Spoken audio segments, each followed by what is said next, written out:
Bonjour à tous, j'espère que vous allez excellemment bien. Aujourd'hui, on se retrouve pour parler cyclisme, pour faire le débrief de la deuxième étape de Paris-Nice 2024. On va revenir un petit peu sur tout ce qui s'est passé dans cette journée. N'hésitez pas à vous abonner à la chaîne, à réagir dans les commentaires, à mettre un pouce bleu, à partager la vidéo sur les réseaux sociaux, notamment auprès de vos proches, si vous pensez que ça peut les intéresser.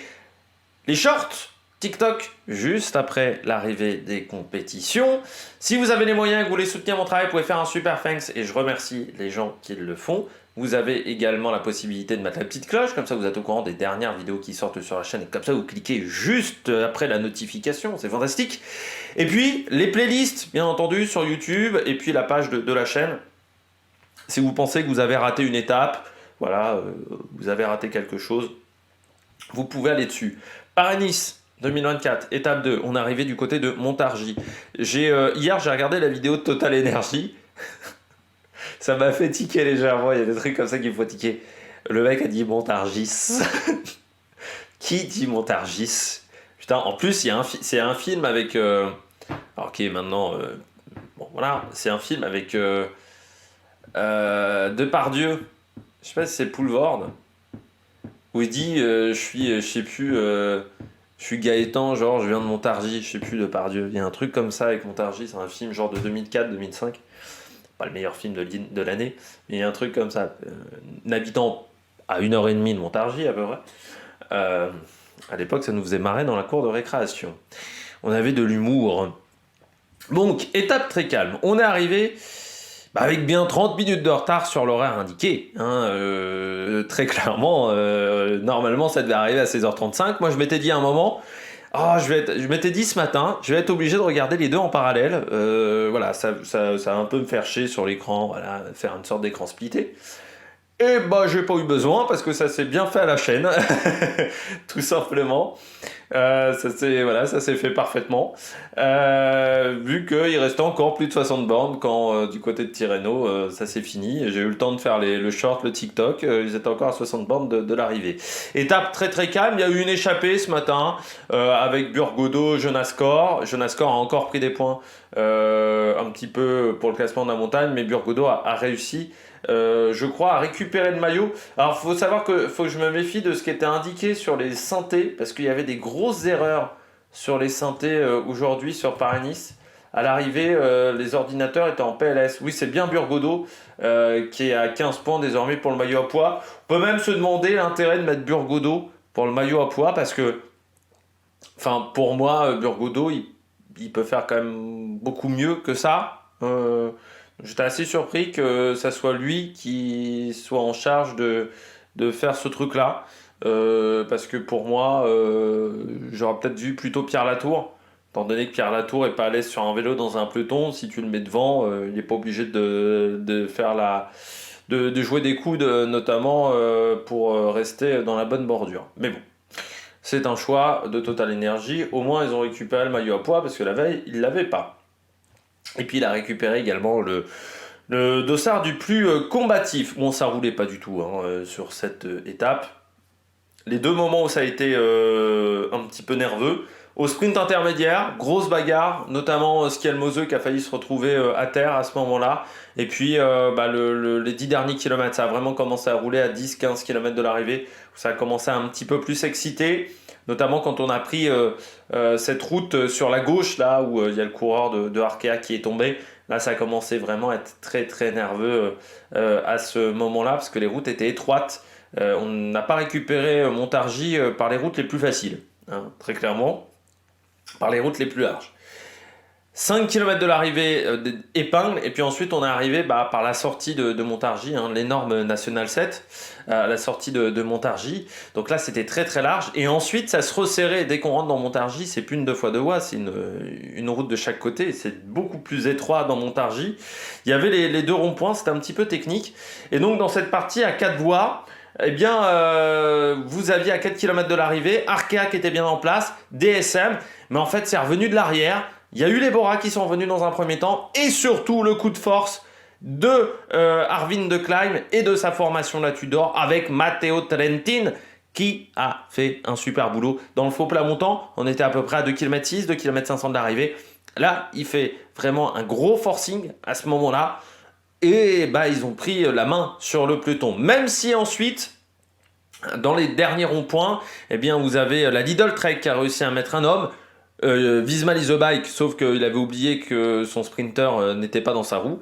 Ce qui fait que bah, il se retrouve à ce moment-là de Klein, il a son lanceur. Il se retrouve derrière le coureur de la Visma, le coureur de la Lidl Trek, sauf que le coureur de la Lidl Trek s'écarte en voyant que Mats Pedersen n'est pas dans sa roue. Le coureur de la Visma Isobike qui fait l'effort, mais ensuite il va dégager vu que bah, il était encore loin de l'arrivée et qu'il avait plus son sprinter qui était bien loin derrière. Et puis qu'il a peut-être eu un message dans l'oreillette. Et donc, De Klein, il s'est retrouvé beaucoup moins bloqué à ce moment-là. Et donc, même si il y a le coureur de la Bora qui a lancé son sprint, Danny Van Poppel, eh bien, il a réussi à le dépasser sans trop de problèmes, Arvind de Klein, pour s'imposer aujourd'hui devant Pitty et Renaud Vegan. On regarde tout de suite les coureurs au top. Attaque de Marlou! Les coureurs au top. De Klein. Je vous avais dit ce matin, avec De Klein, on n'est jamais déçu. En plus, alors je vous avais dit ça, j'ai enregistré ça hier soir. Non, je crois que c'était hier après-midi. Je l'ai enregistré avant l'étape 1, je sais plus. Quand j'ai enregistré cette vidéo-là, je crois que c'était en après-midi que j'ai enregistré ça. Et ça m'a encore plus conforté là-dessus, c'est quand hier, on l'a vu larguer à 40 bornes de l'arrivée. Alors, bon, certes, De Klein, c'est peut-être pas le sprinter qui passe au mieux les bosses, mais je me suis dit, il n'a pas trop forcé son talent, puisque c'est le premier sprinter à avoir été éliminé, Arvind De Klein. Donc je me suis dit, il se concentre sur l'étape de demain, ce qui est plutôt intéressant, et ça confirme un petit peu mon idée. De Klein est toujours présent dans ces sprints-là, avec l'apport en plus de Trentin dans le train, qui a été très très important. Pour moi, De Klein, il marque quand même des gros points pour savoir lequel sprinter on va emmener sur le prochain Giro en tant que leader. Il y a De Klein, Dainese, Mayhofer, il marque quand même des gros points. De Klein sur son gros début de saison. Et moi, je m'étais dit, sur un sprint comme ça, en ligne droite, où ça peut remonter de derrière, De Klein, je l'avais vu sur l'UAE Tour, ça ne le gêne pas que son train soit gêné. Il sait, ça peut se faufiler, se débrouiller. On l'avait vu notamment avec Merlier, où il avait réussi à trouver l'ouverture quand il était côté gauche de la route. Je ne sais plus si c'était l'étape 3, un truc comme ça avec Merlier. Pas l'étape 3, ça devait être l'étape 4, l'étape 5, un truc comme ça au niveau du sprint, où il avait réussi à trouver l'ouverture très très bien. Et je me suis dit, avec l'apport de Trentin, ça peut être du costaud. Trentin, il peut le remercier parce qu'il a fait un travail. À 2 km 500 de l'arrivée, il a vraiment mis tout le peloton en file indienne. C'est-à-dire vraiment à ce moment-là, ils étaient pourtant à l'intérieur. Moi j'avais dit qu'il fallait plutôt être à l'intérieur pour le sprint, prendre à la corde dans le dernier virage, comme quoi c'était pas mauvais à ce moment-là, même si pour moi le dernier virage était plus près de l'arrivée que là. Je me suis un peu planté sur les calculs. Et en plus j'avais bien dit qu'il y avait un Carrefour Market. J'avais le souvenir du Carrefour Market. Voilà, là, c'était l'avenue du Carrefour Market. Mais du côté je connais un peu Montargis, j'y suis allé quelques fois dans ma vie, pas très souvent dans Montargis, quand à une époque j'avais des problèmes de train. Mais du côté de Klein, ça me rappelle, c'était pendant mes études, mais du côté de Klein, il a été très très costaud. Le coureur néerlandais très solide aujourd'hui, et donc il n'y avait pas grand chose à faire quoi. Quand il a déclenché, pourtant Pitty fait quand même un bon sprint je trouve, mais De Klein a été trop fort, et encore une fois c'est un mec avec lequel on n'est jamais déçu, Arvind De Klein, et ça fait du bien pour la Tudor, comme quoi il fallait l'inviter.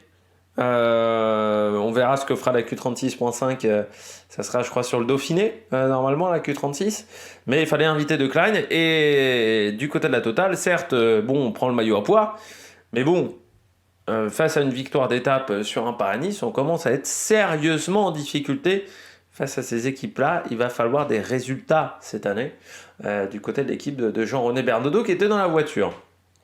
J'ai adoré sa phrase, il faut être un peu amoureux de ses coureurs dans une équipe cycliste. Non, amoureux des coureurs, c'est l'amour vache, sur les derniers propos avec Turgis et Latour, c'est un peu l'amour vache. Bon, deuxième coureur au top, Pitty, Groupama, la Conti. Nouvel exemple que ça a très très bien réussi et qui a un embouteillage aussi et que ça va être dur de tous se garder.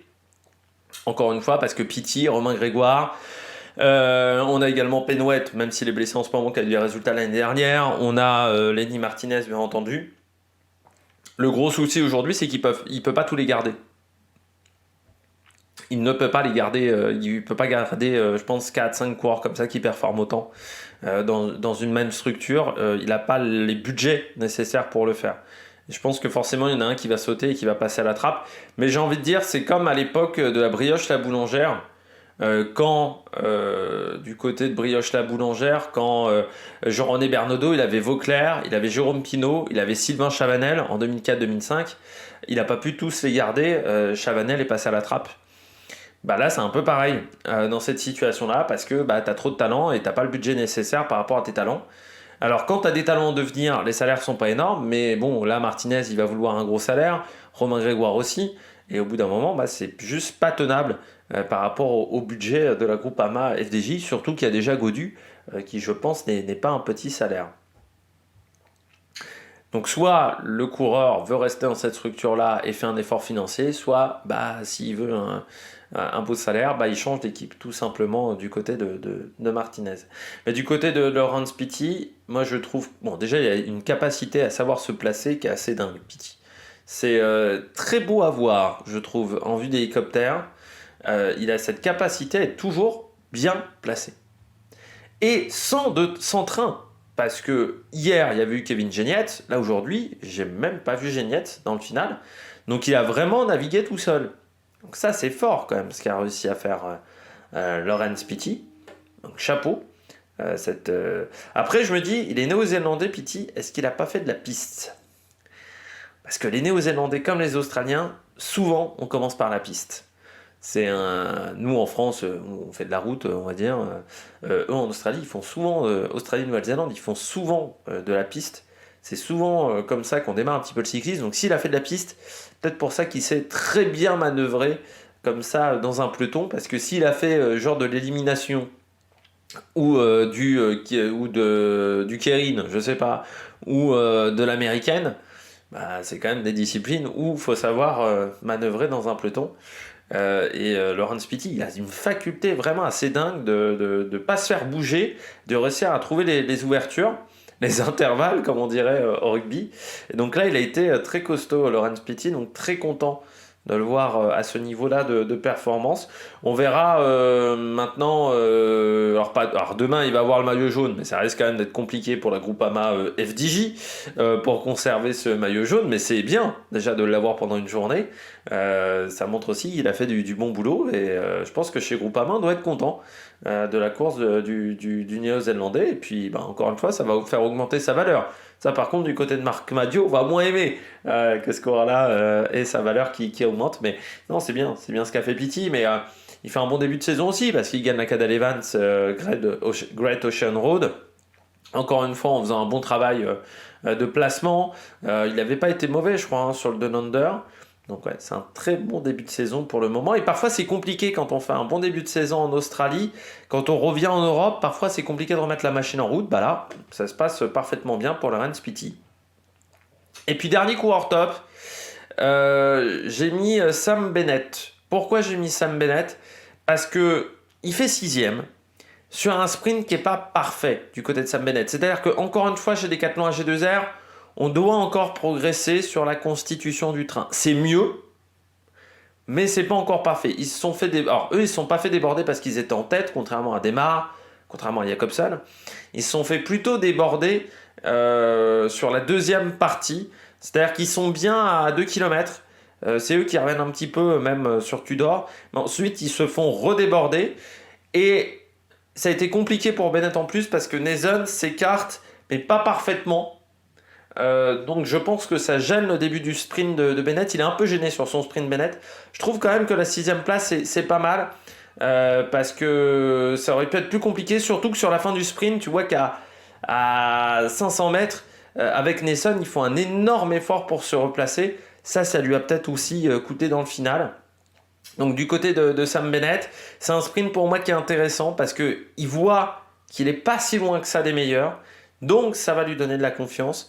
Et ça peut être un coureur qui peut être très intéressant dans les peut-être à Sisteron. Il peut peut-être encore passer à Sisteron parce qu'il est quand même bien passé du côté des Mureaux, mais ça va lui redonner de la confiance à Sam Bennett. Et puis demain, il aura un rôle important, je pense, autour de Félix Gall, parce qu'on se souvient qu'autour de la Provence, le chrono était quand même pas mauvais du côté de Sam Bennett, donc ça sera un coureur important. Mais voilà, je trouve que la 6ème place, elle est intéressante du côté de Sam Bennett parce que je trouve que le sprint n'est pas simple du côté de Sam Bennett et qu'il arrive quand même à bien s'en sortir. Donc plutôt content. On regarde tout de suite les bonnets d'âne.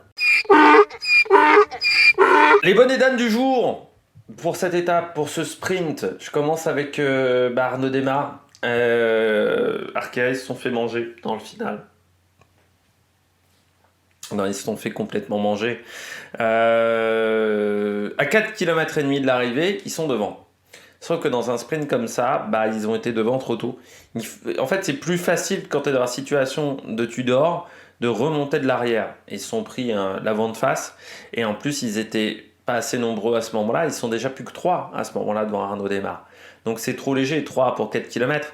Même s'il y a quand même un coureur qui, pour moi, a fait un énorme travail aujourd'hui du côté de Arkea.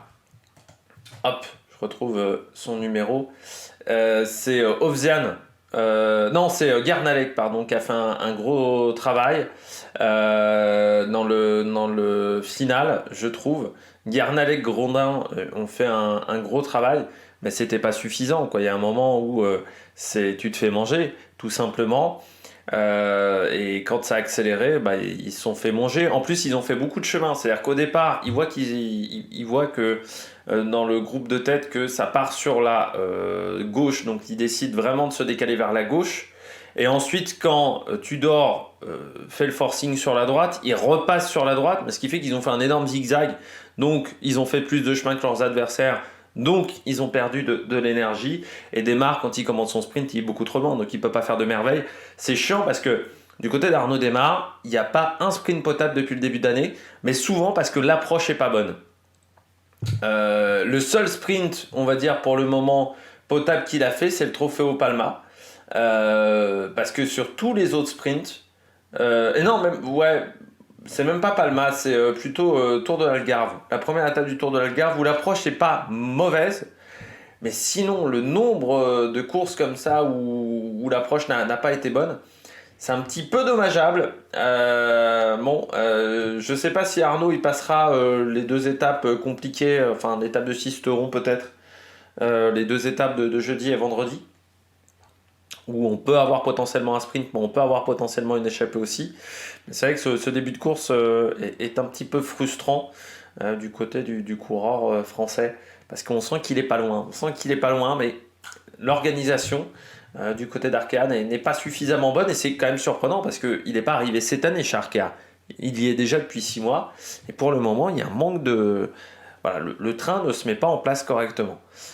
Et c'est très très frustrant du côté d'Arnaud Démare. Mais là, vu où il est placé pour démarrer son sprint, ça ne peut pas le faire aujourd'hui pour Arnaud Démare. Il est beaucoup trop loin. Jacobsen, il n'y a pas de sprint du côté de Jacobsen. C'est-à-dire que, j'ai dit que du côté d'Arnaud Démare, c'était pas exceptionnel. Arnaud Démare, il fait 13 aujourd'hui. Jacobsen, il fait 29, je crois. Voilà, 28 derrière Nils Sekhoff, son équipier. Et surtout, alors la DSM, pareil que Arkea, première partie de course, ils sont devant. Première partie du sprint, ils sont devant. Eux, ils se sont bouffés un peu plus tard que Arkea. Mais ils se sont quand même mangés aussi dans le final. Encore une fois, les équipes qui menaient le train du peloton n'ont pas réussi à tenir la cadence jusqu'au bout. Le problème du côté de notre ami Jacobsen, c'est que Jacobsen il fait 28 quand son équipier Tobias Lund Andresen fait 11e. Et c'est là le problème de Jacobsen. Certes, le train n'a pas marché. Mais Jacobsen, il n'arrive plus à frotter quand même là, depuis quelques temps. Et certains diront, oui, mais c'est depuis sa chute. Pour moi, c'est pas depuis sa chute, parce que moi, je me souviens sur la Vuelta 2022, il frotte quand même sur certains sprints. Il n'hésite pas à jouer des coups d'épaule. Je crois surtout que là, il y a un vrai problème de confiance du côté de Jacobsen. Et peut-être que comme il n'est pas en confiance, il ne veut pas frotter. Mais là, il y a un vrai problème de confiance pour le moment. C'est compliqué pour lui. Autant Ethan Verman, ça se passe bien du côté d'Israël, dans les deux qui ont quitté l'équipe de Patrick Lefevere, autant pour Jacobsen, là c'est plus compliqué. Il n'arrive pas à retrouver la cadence. Alors c'est vrai que c'est pas simple parce que nouveau matériel, nouveaux équipiers, Là, il n'a pas de lanceur. Il n'a pas vraiment de lanceur en plus, je crois, sur cette épreuve. Alors, ça doit être Andresen, mais c'est pas quand même le plus gros sprinter de la Terre, Andresen. Donc c'est pas forcément facile. Et c'est vrai que je trouve que l'organisation pour le moment de cette équipe, c'est pas top. Et forcément, Jacobsen, c'est compliqué aussi au niveau du sprint. C'est-à-dire, certes, l'organisation, ils se sont fait manger. Malgré tout, il y en a quand même un qui est 11e. Toi, tu es 29, encore une fois 28. Donc c'est quand même très très loin. C'est quand même très très loin du côté de Jacobsen. Et il va falloir trouver la solution. Alors le problème, c'est que je ne peux pas vous parler beaucoup plus de son sprint parce qu'il est tellement loin qu'il n'est pas dans la caméra hélico. Voilà, du côté du sprint. Mais c'est quand même un petit peu problématique, je trouve. Autre équipe aussi, l'organisation n'a pas été bonne, c'est Israël. Parce que tu as Ackermann qui fait 9 quand Hofstetter fait 12. Je pense que voilà, Hofstetter, on avait l'impression qu'il ne savait pas où du tout était Ackermann. Il y avait un vrai souci de compréhension entre les deux coureurs.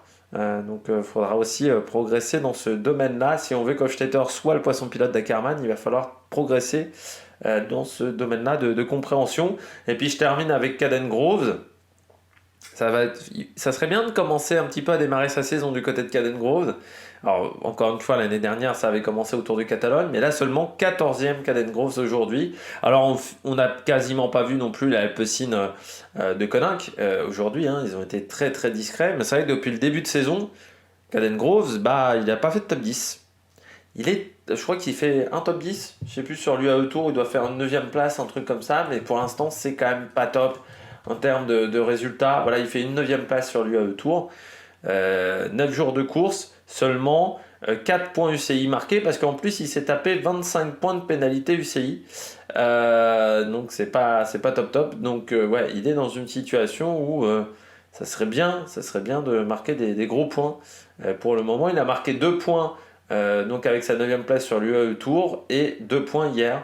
Également des points UCI, donc ça fait seulement 4 points UCI, en sachant que Alpecin de Koninck pour le moment fait un début de saison très discret du côté de la formation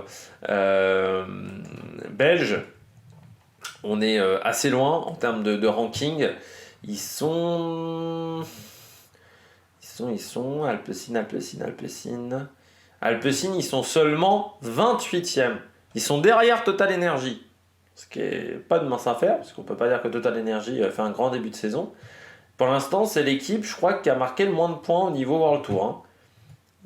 Oui, Astana a marqué plus de points. J'avais un petit doute. Donc, ça serait bien de retrouver du rythme, parce que pour l'instant, c'est un petit peu catastrophe. Là aussi, c'est une équipe qui est un peu trop dépendante de Van Der Poel et de Philipsen. C'est-à-dire que s'il n'y a pas de Van Der Poel et Philipsen, c'est compliqué. Et Van Der Poel, Philipsen, Caden Groves, comme ils sont bons que dans les sprints, là aussi, ils n'ont pas forcément d'autres cartes. Ils sont bons dans les sprints et dans les classiques flandriennes, Alpecin de Koninck. Mais ils n'ont pas un autre domaine de compétences. La montagne, c'est pas vraiment ça. Même bon, s'ils y travaillent, avec Vergalito notamment. Quinton Hermans, aussi aux abonnés absents. Donc c'est pas évident pour cette formation, mais là c'est vrai que Caden Groves, ça serait bien au bout d'un moment de démarrer la saison, de démarrer vraiment, parce que là c'est un petit peu compliqué pour le moment du côté de l'Australien, c'est vraiment pas top en termes de résultats. Bon, et ben voilà, on a fait le tour. Demain, présentation à 7h30 de l'étape de Paris-Nice, à 9h de l'étape de Tirreno Adriatico, il y a 1h30 de battement entre les deux. C'est pour des questions de mise en lumière de la vidéo sur YouTube.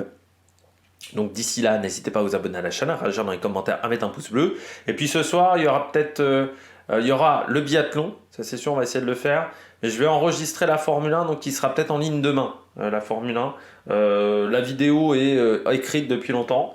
Mais pour l'instant, j'ai pas eu trop le temps de la faire. Donc demain, Formule 1. Voilà, ce soir ou demain, du côté de la Formule 1, on va essayer de faire du bon montage. Allez, ciao ciao sur la Mec Production.